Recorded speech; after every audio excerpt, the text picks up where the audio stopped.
કોઈનું મેડિસિન એવી ખરી તમારી પાસે કે એને ગોળી ખવડાવે એનું બિહેવિયર સુધરી જાય?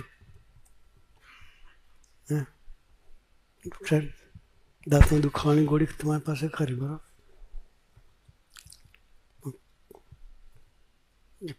ખરાબ કુટેવો હોય એ સુધરે એની કોઈ દવા ખરી તમારી પાસે? ડૉક્ટર સાહેબે હાથ જોડી દીધા.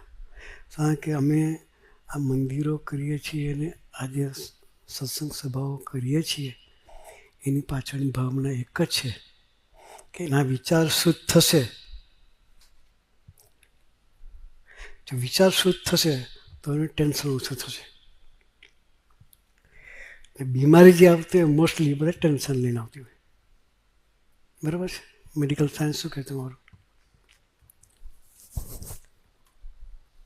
ઓવર થિંકિંગ, અનનેસેસરી થિંકિંગ જે થતું હોય એ બધી અસર સાયકોલોજીકલી તમારા શરીર પર બી થાય છે. એની દવા શું? કારણ કે અમે બધાની ટ્રીટમેન્ટ એવી કરીએ છીએ કે એના જીવનમાં દવાખાનું આવે નહીં.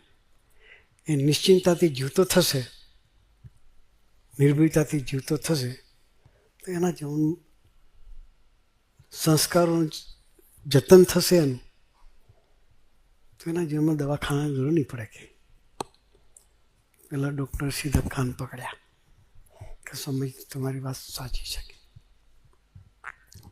જરૂરિયાત તો આ જ છે. સ્વામીજીએ આ એક મિશનથી આ યુવા પ્રવૃત્તિની શરૂઆત કરી છે.